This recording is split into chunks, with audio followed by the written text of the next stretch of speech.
Hello and welcome again. Video देखने वाले सभी स्टूडेंट्स का फिर से एक बार मैं जिग्नेश सर आप सभी लोगों का हार्दिक स्वागत करता हूं। In the last session we have discussing about the polarisation of the air और vacuum. Okay, I remind you that was the figure. What is this? This all are free charge or bound charge. Okay, in this rectangle all charges are bounded. Same way over here. These are the bounded to the negative plate and these are the bounded charge to the positive plate. And rest all which are outside of this rectangle are called free charges. Okay, plus sigma b, it is called bound charge density. Okay, and normal sigma or sigma f we will indicate as the free charge density. Get it? And we have derived the equation that the polarization P is equals to sigma B A into D. Okay, how? P is equals to we can say that Q into D. Okay, according to definition of dipole, 2A into Q है. Okay, 2A is the distance, so distance is D, and Q is a charge. So charge is described in a form of charge density. Okay, here the surface charge density has been taken. Why? Because we have the charge which is accumulated or distributed on the plate. Okay, so that is why we have used the surface charge density.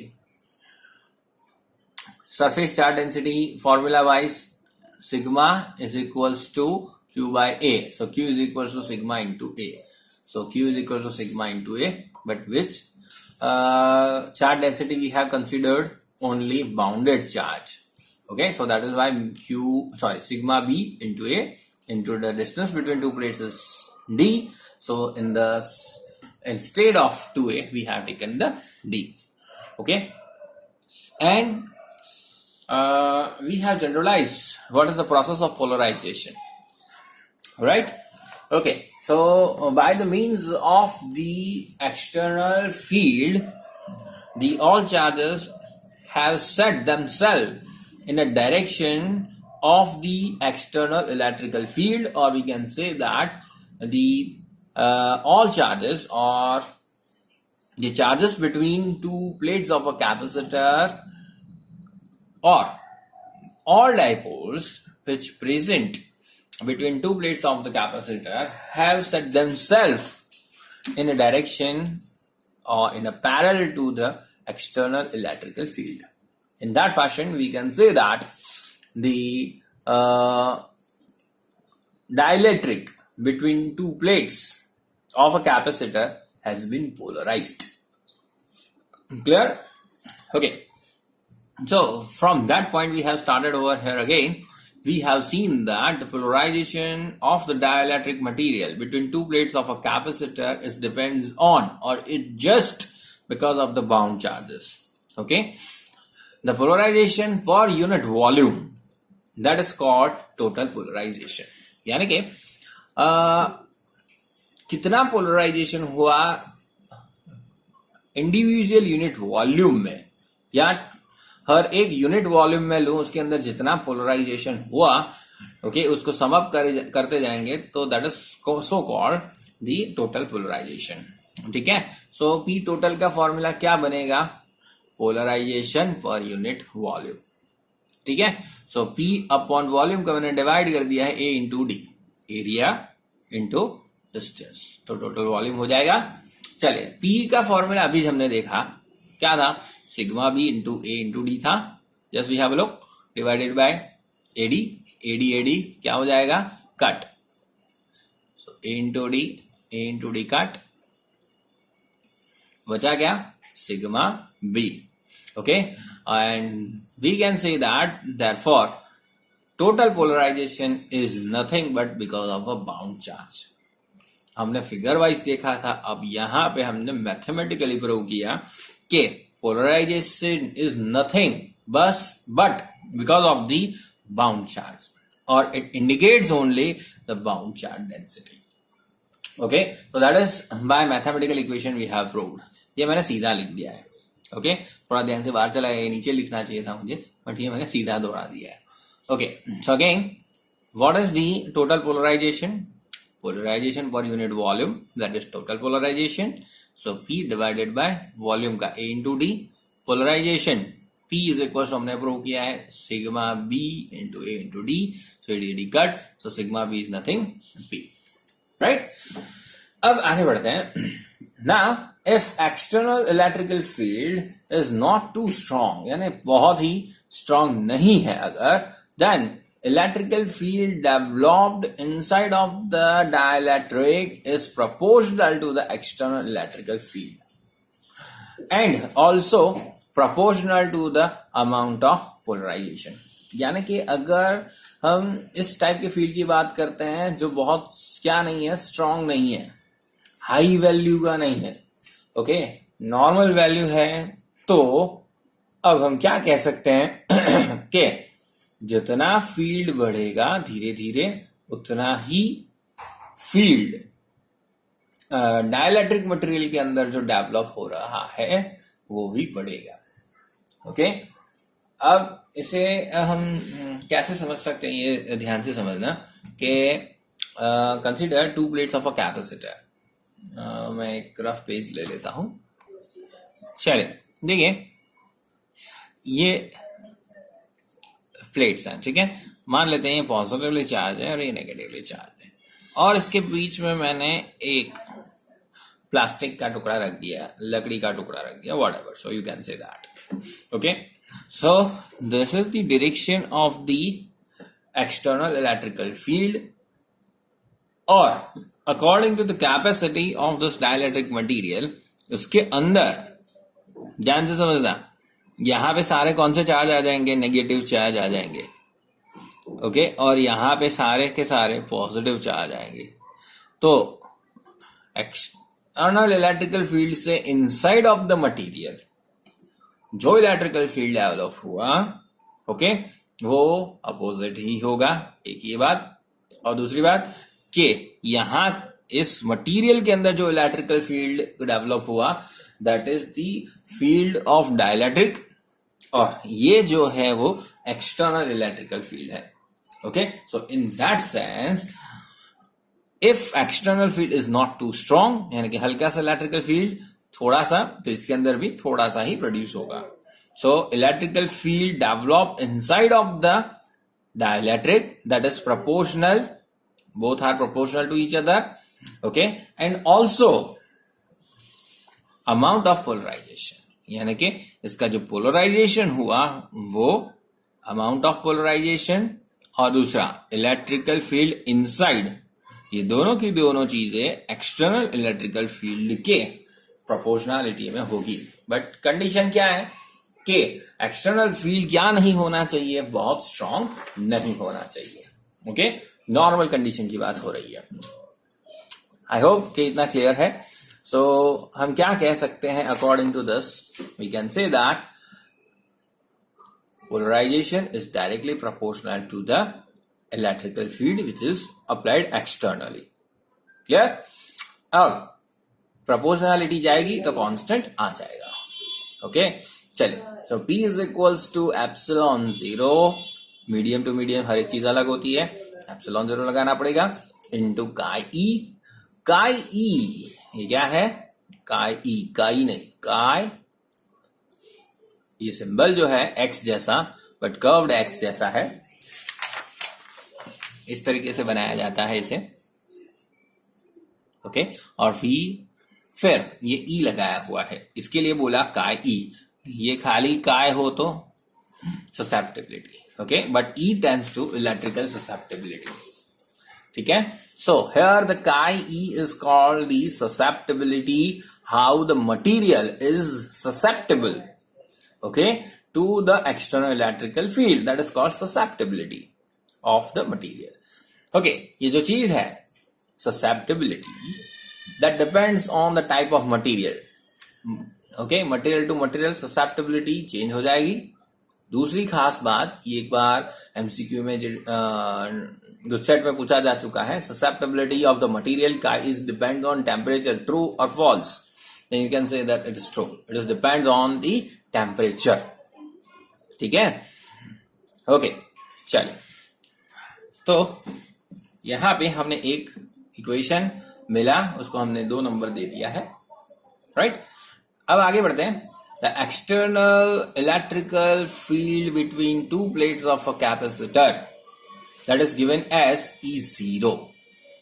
Okay, अब पता चले कि electrical field inside of the dielectric, यानी dielectric material का है, कि between two plates of a capacitor है, वो हमें पता करने के लिए हमने यहाँ पे E0 डिफाइन किया हुआ है. ओके, फिर से एक बार मैं फिगर रिमाइंड कर रहा हूं. So this field is external, so ये E0 है. ओके, चलिए. So E0 is equal to sigma F upon epsilon 0. Between two plates of a capacitor electrical field is sigma upon epsilon 0. वो हम capacitors वाले topic में prove करेंगे, वो आएगा. जैसे लाइकवाइज हमने प्रूव किया था कि because of the infinite uniformly charge sheet, electrical field is sigma upon 2 epsilon 0. यानी कि एक इनफाइनाइट लेंथ की यूनिफॉर्म चार्ज्ड कोई शीट है, तो उसके वजह से किसी पॉइंट पे इलेक्ट्रिकल फील्ड कितना क्रिएट होगा? सो that is sigma upon 2 epsilon 0. ऐसी 2 प्लेट्स है हमारे पास, तो between 2 plates of a capacitor हमारे पास जो फील्ड मिलेगा वो होगा सिग्मा अपॉन एप्सिलॉन 0. ओके, क्यों? Simple, sigma upon 2 epsilon 0 plus sigma upon 2 epsilon 0. Okay, दोनों को सम अप करो तो 2 sigma upon 2 epsilon 0, 2 cut sigma upon epsilon 0. ठीक है? क्यों? Between 2 plates of a capacitor जो इलेक्ट्रिकल फील्ड है वो अपनी डायरेक्शन नहीं बदलता है.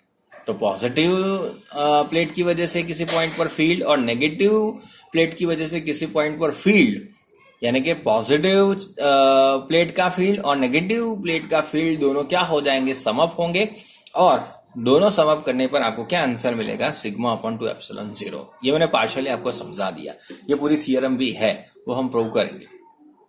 Okay, so here the external electrical field E0 that is sigma F, क्योंकि 2 प्लेट के बीच में सारे के सारे चार्ज आ जाएंगे, सो that is called free charge. Sigma F upon epsilon 0.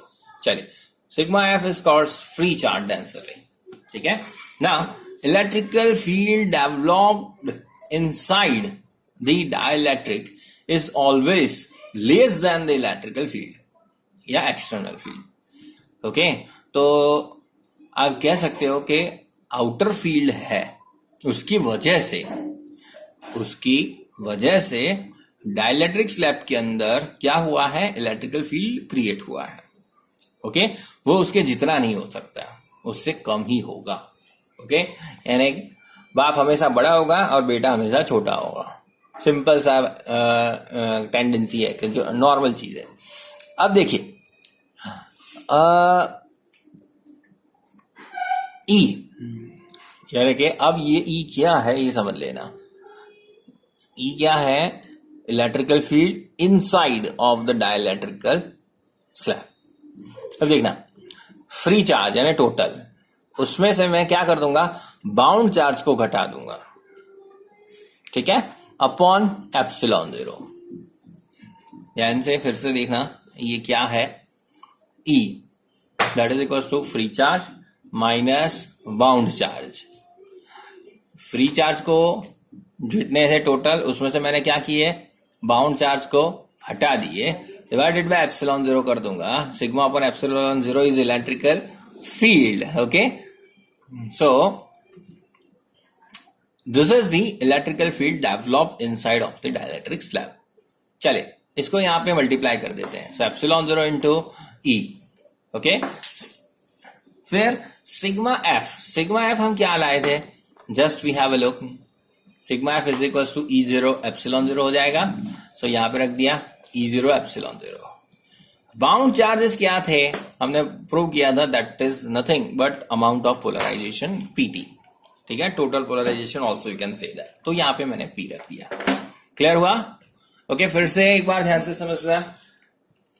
E electrical field develop inside of the slab, that is free charge minus bound charge divided by epsilon zero. Sigma F की value रख दी, sigma भी हमने देखा P है, और epsilon zero को सामने दे दिया. क्लियर? ओके, चलिए आगे बढ़ते हैं.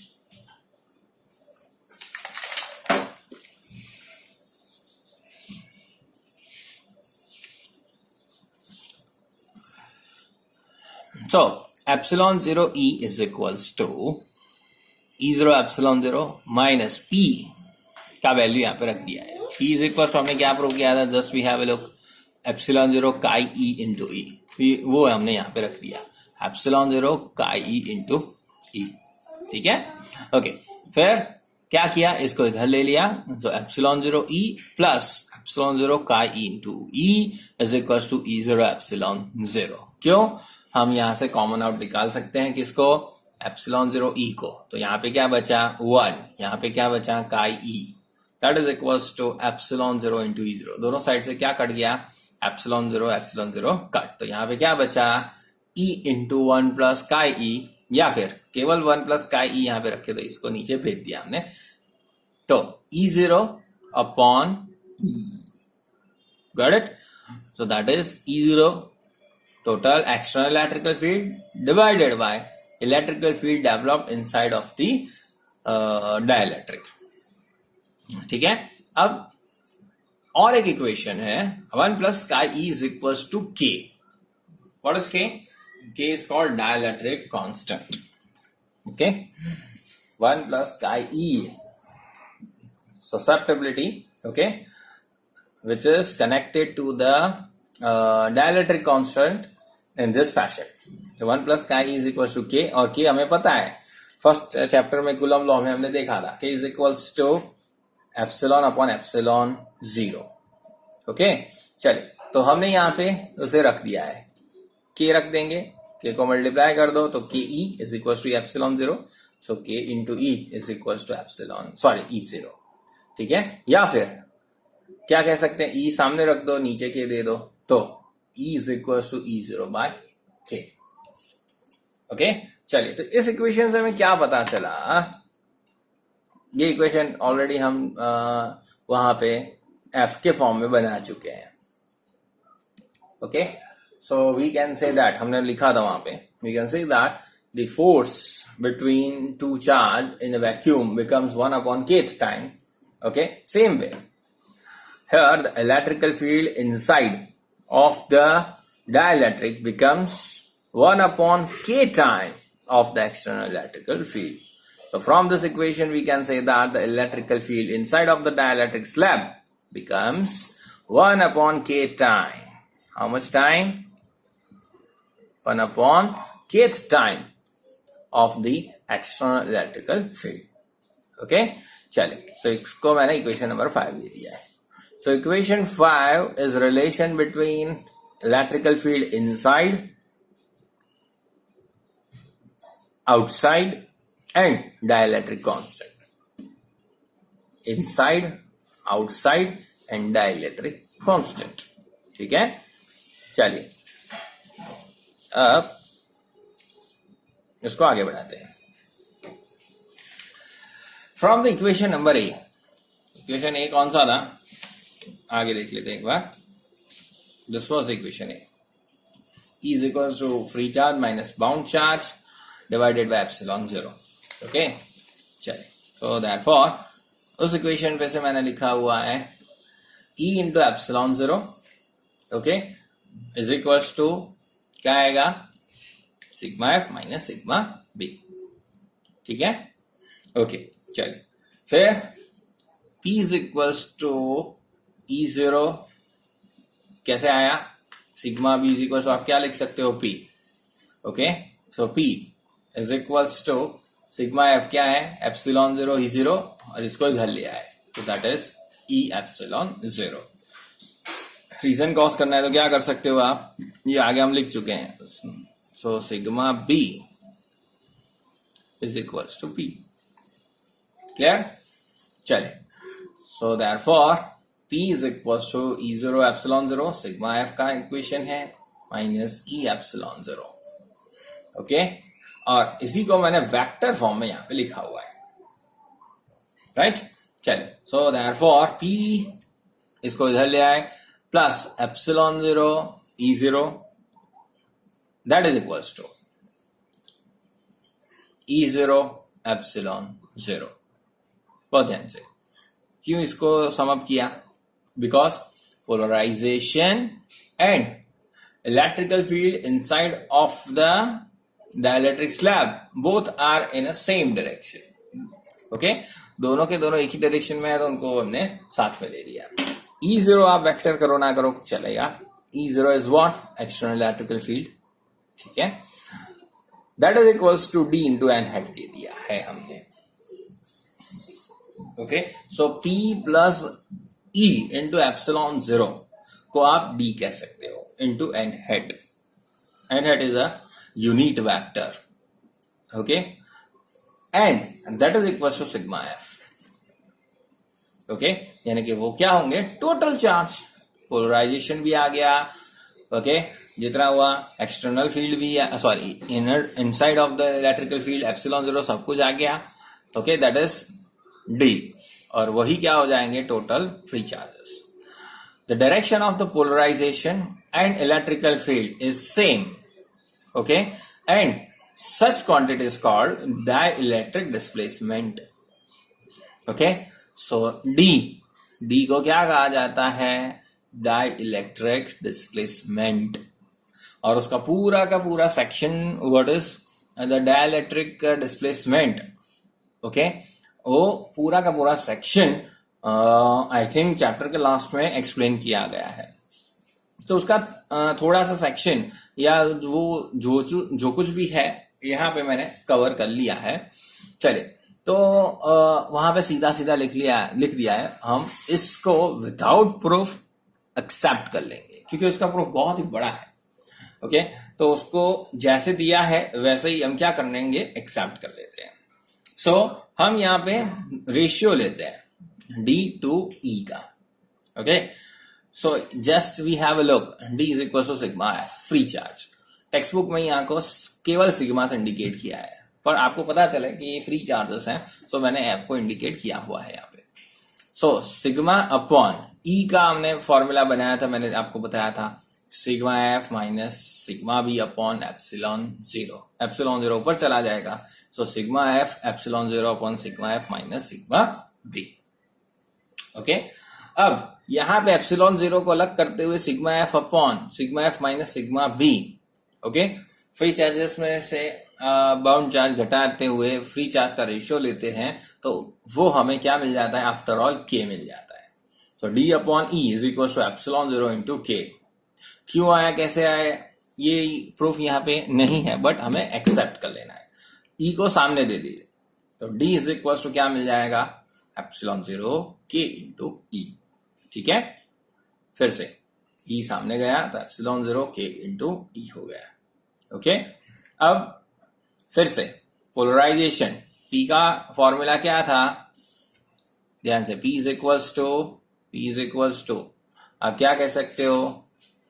D minus epsilon zero E. P is equals to D minus E epsilon zero. D. Okay, D epsilon zero E zero क्या है? D है. फिर से देख लेना एक बार. P का फॉर्मूला क्या था? ये रहा ऊपर. P is equal to epsilon zero E zero minus E into epsilon zero. इसके लिए मैंने अलग से लिखा था. अब ये क्या है? D है, डिस्प्लेसमेंट वेक्टर. कैसे पता चला? उसके नीचे ही हमने लिखा था E zero epsilon zero is equal to D. E zero epsilon zero equal to D. Okay, तो ये लिख दिया मैंने D. माइनस क्या बचा था? E into epsilon zero minus E into epsilon zero. ठीक है, तो रिवर्स किया वापस हमने. D को क्या लिखा था? E0 E K. कैसे लाए? E0 E के ऊपर लाए जस्ट हमने, ओके तो यहाँ पे हमने उसे प्लेस कर दिया. So therefore we have a common out term epsilon 0 into E. Okay तो ब्रैकेट में क्या बचेगा k माइनस 1. ठीक है, so that is the term which is relate the susceptibility and dielectric constant. Okay देखो यहां से इधर ले आओ तो 1 प्लस ये सामने चला जाएगा तो 1 plus I E is equal to K मिला. चलिए आगे बढ़ते हैं. तो यहाँ पे हमारे पास P is equal to epsilon 0 E K minus 1 बचा और उसी को हमने डायरेक्टली क्या बोल दिया काई ई. कैसे? तो P upon E that is equal to chi E. ये ऐसे इक्वेशंस हैं जो आपको डायरेक्टली कूद कूद के सीधे सीधे यहाँ पे आ गए हैं, बराबर. बट अगर what is the dielectric displacement आता है तो ये आपको लिखना पड़ेगा, सीधा रट्टा मार के छाप देना है, बराबर. और वो पूछा भी गया है 2 बार आज तक, 2011 से लेके अब तक की टोटल जितनी बोर्ड की एग्जाम है उसमें 2 बार आ चुका है. What is dielectric displacement? Okay so chi E is equal to epsilon 0 into K minus 1. मतलब P अपॉन ई क्या हो गया अपना काई. सो chi E is equal to P upon ई. ठीक है, यहाँ पे हमने इंडिकेट कर दिया. So that was the total idea about the polarisation of the dielectric. Okay तो जनरली आपको पोलराइजेशन का मैंने लास्ट सेशन में जितना समझाया था उतना इनफ है, बराबर. बट फिर भी मान लो मैथमेटिक्स पूछा जाता है कोई भी सेक्शन, पहले से मैं यहां तक क्लैरिफाई कर देता हूं कि यहां तक आपको आ जाता है इनफ है. ठीक है, और उसके बाद का जो सेक्शन है यानी कि मैंने जो यहां से चलाया इधर से इसको सिंप्लीफाइड करते हुए सिंप्लीफाई किया, डेफिनेशन दी और यहां से ये केवल और केवल इतना सेक्शन जो है वो आपका क्या है, ये पूरा सेक्शन एंटायर ये पूरा आपका पूरा डाइलेक्ट्रिक पोलराइजेशन है या व्हाट इज डाइलेक्ट्रिक डिस्प्लेसमेंट ऐसा पूछा जाता है तो ही ये सेक्शन लिखना है आपको, बराबर. वरना यहां तक आपकी थियरी खत्म हो जाती है. What is the polarisation of air और vacuum? Explain the polarisation of air and vacuum. Okay तो यहां से शुरू करते हुए ये और ये इक्वेशन पे खत्म. पता चल गया? चलिए अब यहां से आगे बढ़ते हैं. चलिए नेक्स्ट टॉपिक देखते हैं, कैपेसिटेंस एंड कैपेसिटर. ओके अब यहां से जो भी सेक्शन है that is entire thing we are around the capacitor and capacitance. यहां से बस बची कुची जो भी थियरी है वो कैपेसिटर के आसपास ही है. Just we have a look theory which is about और around the capacitor. We have discussed inside of the theory about और ऑफ द कैपेसिटर, यानी कि हमने कैपेसिटर की या कैपेसिटर के बारे में या कैपेसिटर की ही चर्चा की है.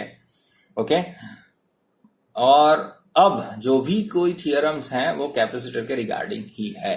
तो सबसे पहले हम समझते हैं व्हाट इज कैपेसिटेंस और कैपेसिटर क्या होता है.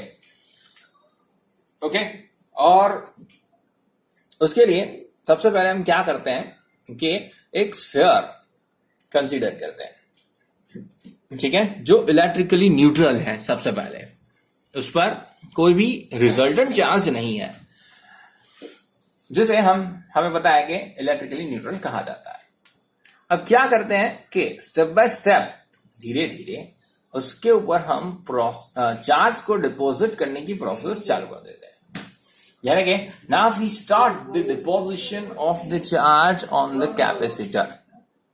ठीक है, ध्यान से समझना है. हमने एक स्फीयर लिया है जो इलेक्ट्रिकली न्यूट्रल था और उसके ऊपर हमने चार्ज को धीरे धीरे डिपॉजिट करना शुरू कर दिया. ओके तो जैसे जैसे चार्ज डिपॉजिट होते जाएंगे इलेक्ट्रॉन को यानी कि नेगेटिव चार्ज को हमने डिपॉजिट करना शुरू कर दिया उसके ऊपर. ठीक है, एक्स्ट्रा इलेक्ट्रॉन देना. ओके तो अब क्या होगा कि जैसे जैसे चार्ज बढ़ते जाएंगे तो उसके आसपास उसका इलेक्ट्रिकल फील्ड बढ़ता जाएगा। जैसे जैसे इलेक्ट्रिकल फील्ड उसके आसपास बढ़ा, हम क्या कह सकते हैं कि उसके आसपास पोटेंशियल भी बढ़ा, राइट। चलिए, अब एक पर्टिकुलर पॉइंट पे आके उसके चार्ज को एक्यूमुलेट करने की कैपेसिटी जैसे ही खत्म हो जाएगी, हमारी जो प्रोसेस है जो डिपोजिशन ऑफ द चार्ज की, वो क्या हो जाएगी, बंद हो जाएगी। ओके, तो अब हम क्या चाहते हैं कि ये प्रोसेस फिर से शुरू हो जाए। अब सिंपली आप कह सकते हो कि when we start filling a bucket with some fluid, water, okay, after a certain point what happen, the fluid will be overflow, यानी कि जैसे ही बाल्टी भर जाएगी, आप उसके अंदर पानी भरना बंद हो जाएगा और वहां से पानी बाहर आ जाएगा। बट यहाँ पे हम चार्ज की बात कर रहे हैं, चार्ज तो बाहर नहीं आएंगे, ठीक है, अपने आप। ये रूल्स है जो हमने देखा हुआ है, डिपोजिशन ऑफ द चार्ज, यानी कि जो चार्ज की डिपोजिशन प्रोसेस है अब वो बंद हो चुके हैं, चार्ज उड़ उड़ के अपने आप बाहर नहीं आएंगे। तो क्या कह सकते हैं, यहाँ पे चार्ज एक्यूमुलेशन की जो प्रोसेस है वो बंद हो चुकी है। अब हमें उसे स्टार्ट करना है, कैसे कर सकते हैं ये सोचिए, ठीक है। चलिए, तो जो हमने देखा उसको मैं एक बार पढ़ लेता हूं। Consider a sphere of a radius r and initially it is electrically neutral. Now we start the deposition of the charge very steeply or slowly or gradually. Okay, as the charge increases on the sphere, around the region of it, electrical field start increasing and also due to it potential also increases. Okay, after certain amount of the charge which is deposited on the sphere, the process has been stopped. Okay, यानी कि क्या होगा, ये process बंद हो जाएगी। चलिए, अब अगर हमें इस प्रोसेस को फिर से स्टार्ट करना है, if we require this process starts again, then what we can do, हम क्या कर सकते हैं। चलिए, तो उसके लिए हम क्या कहते हैं कि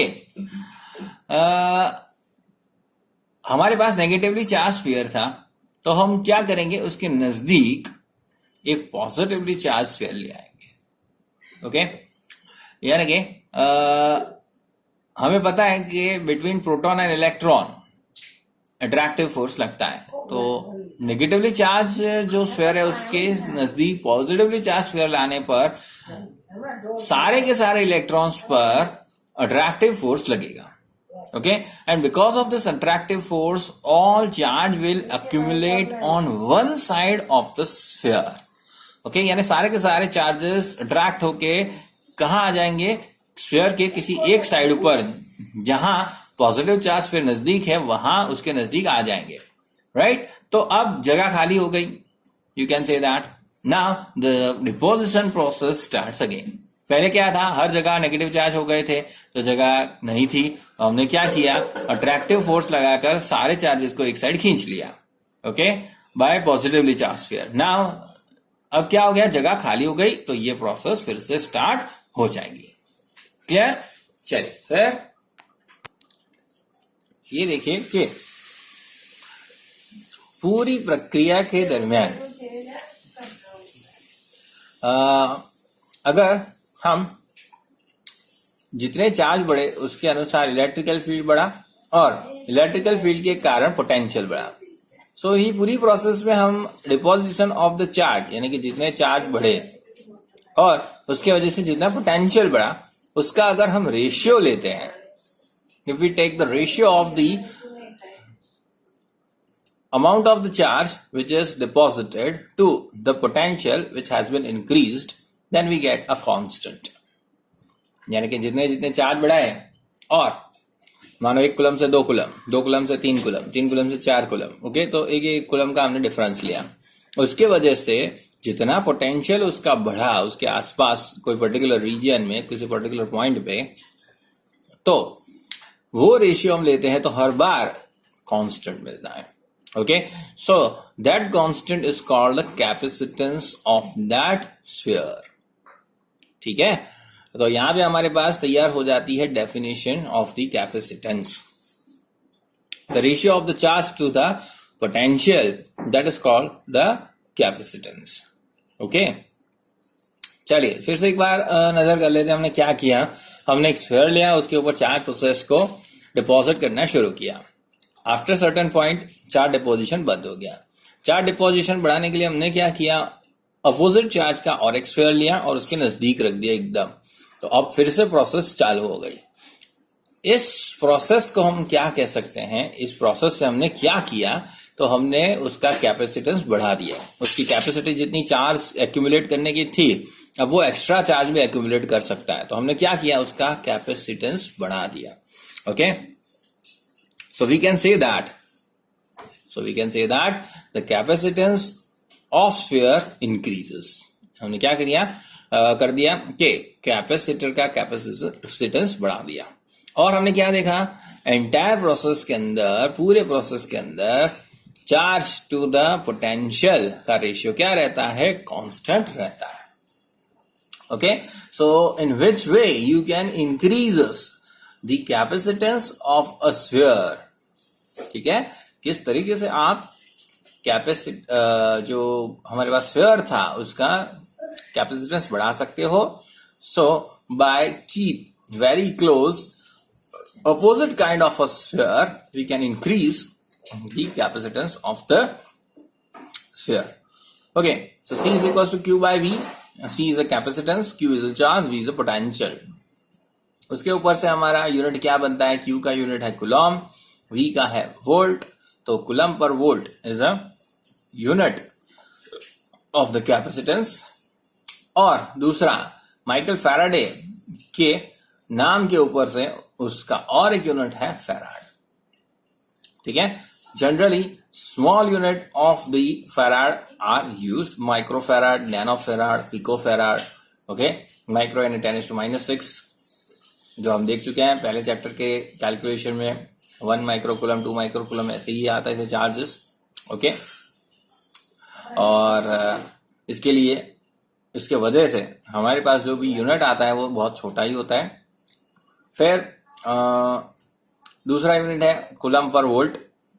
okay, so that is both unit for the used for the capacitance of a sphere. चलिए थोड़ा सा और देख लेते हैं, फिर आज का सेशन समाप्त करते हैं. क्या एक सिंगल स्फीयर को हम कैपेसिटर कह सकते हैं? ओके, यानी कि जनरली कैपेसिटर की डेफिनेशन या कैपेसिटर क्या होता है, तो हमें पता है कि 2 प्लेट्स ऑफ अ कैपेसिटर, ऐसा एक सिस्टम है जिसके पास 2 पैरेलल प्लेट्स हो, उसे हम कैपेसिटर कहते हैं. और हमने तो यहाँ पे क्या लिया हुआ है, स्फीयर लिया हुआ है. तो क्या हम इसे कह सकते हैं कैपेसिटर? तो आंसर है yes, we can say that a single sphere is a capacitor. तो हमारे पास एक ही स्फीयर है, चाहे पॉजिटिवली चार्ज या नेगेटिवली चार्ज. तो दूसरा स्फीयर इनफाइनाइट डिस्टेंस पर है, क्योंकि जो इलेक्ट्रोमैग्नेटिक फोर्स और ग्रेविटेशनल फोर्स है वो लॉन्ग रेंज है, इनफाइनाइट रेंज के फोर्स हैं. So we can say that the another kind of a sphere at infinite और at infinity. In this fashion we can say that a single sphere as a capacitor. तो हम इस तरीके से कह सकते हैं कि जो सिंगल स्फीयर के सिस्टम है वो भी एक कैपेसिटर की तरह काम करती है. Okay, so here we can think a single charged sphere as a capacitor by considering that the another sphere at a infinity. Okay, infinite distance भी लिख सकते हो. Now we keep on the process of deposition. अब जो जगह खाली हुई इसमें हम लगातार क्या करते हैं, जो प्रोसेस है डिपोजिशन की वो चालू रखते हैं, constantly increasing and increasing and increasing. ठीक है, तो एक पर्टिकुलर पॉइंट पे क्या हो जाता है कि जो प्रॉपर्टी ऑफ इंसुलेशन है वो लूज हो जाती है. यानी कि कोई भी इंसुलेटर मटेरियल हो, वो एक पर्टिकुलर पॉइंट पे अपनी जो इंसुलेशन की प्रॉपर्टी है वो क्या करता है, लूज कर देता है या गंवा देता है. ओके, उस पर्टिकुलर पॉइंट को हम क्या कहते हैं, डाइलेक्ट्रिक ब्रेकडाउन। यानी जिस पॉइंट तक कोई भी डाइलेक्ट्रिक मटेरियल इंसुलेटर रह सकता है, up to a certain value dielectric material और insulating material can reveal, can accumulate, okay, can tolerate the external potential or external field, that is called a dielectric strength। यानी कि एक fix value, जब आप charge बढ़ाते जाओगे, potential बढ़ते जाएगा, कोई एक पर्टिकुलर वैल्यू तक वो इंक्रीज होगा। उसके बाद ये जो उसकी प्रॉपर्टी है इंसुलेशन की या इंसुलेटिंग की, वो क्या हो जाएगी, समाप्त हो जाएगी, और उसके बाद वो कंडक्टिंग बन जाता है। ओके, जैसे कि हमें पता है हवा इंसुलेटर है। ओके, तो कहां तक वो इंसुलेटिंग रह सकती है? अगर किसी दो पॉइंट के बीच में 3 × 10⁶ वोल्ट पोटेंशियल डिफरेंस बने, तो वो डाइलेक्ट्रिक वहां तक इंसुलेटिंग प्रॉपर्टी वो अपनी टॉलरेट कर सकती है, बनाए रख सकती है। उसके बाद जैसा ही हल्का सा उससे बढ़ता है पोटेंशियल, अब वो क्या बन जाएगी, कंडक्टिंग बन जाएगी। ठीक है, यानी उसके बीच में जितनी भी एयर है वो क्या हो जाएगी, कंडक्टिंग बन जाएगी, और चार्ज एक जगह से दूसरी जगह पर आसानी से वहां से ट्रांसफर हो जाएंगे। Okay, so that is the called, this process is called dielectric breakdown. यानी कि डाइलेक्ट्रिक ब्रेकडाउन किसे कहा जाएगा कि जिस प्रोसेस में इंसुलेटर मटेरियल अपनी इंसुलेशन प्रॉपर्टी क्या कर देता है, लूज कर देता है, और जितनी वैल्यू तक या up to certain value of potential dielectric material can be a insulator, that is called dielectric strength और डाइलेक्ट्रिक कांस्टेंट। ठीक है, चलिए तो पढ़ते हैं। Now we keep on the process of deposition of the charge at a certain potential. The medium between two spheres loses the property of insulator. Such process of losing property of the insulation is called dielectric breakdown. And this strength is called dielectric strength of the material. Okay? हवा के लिए ये जो value है वो है 3 × 10⁶ volt पर metre. अब कैपेसिटेंस का डेफिनेशन हमने देखा, C = Q/V है फॉर्मूला वाइज, और V = फॉर्मूला हमें पता है E × R है। ठीक है, R क्या है, तो रेडियस की स्फीयर की रेडियस है, राइट। चलिए तो अब इस वैल्यू को हम मेन फॉर्मूला में रख देते हैं। E की फॉर्मूला क्या है, KQ/R² है। चले तो C = Q/V, V की जगह E × R और E की जगह KQ/R²। ठीक है, तो क्या कट जाएगा, QQ कट यहां पर और एक R कट, बचा क्या आपके पास, R/K। K को क्या लिख सकते हो, 1/4πε0। Okay, so we have now the formula C = 4πε0R. So you can simply say that as the radius of the sphere increases, the capacity increases. Simple formula है। जितना बड़ा स्फीयर होगा वो इतना ज्यादा चार्ज एक्यूमुलेट कर सकता है, उसकी कैपेसिटी या कैपेसिटेंस उतना ज्यादा होगा। Simple. Most important point is that in the formula of capacitance there is no any role of the Q and V। देखा कि यहां पर कैपेसिटेंस में कोई भी रोल चार्ज का या पोटेंशियल का नहीं है। Got it? So that is the idea and story about the capacitor and capacitance of a sphere। अब इसी कंसेप्ट के ऊपर से हम पैरेलल प्लेट कैपेसिटर की क्या करेंगे, रचना करेंगे और उसकी थियरी को आगे बढ़ाएंगे। ओके, चलिए कोई भी डाउट है तो पूछ सकते हो। ओके, चलिए आज का सेशन यही समाप्त करते हैं। Take care.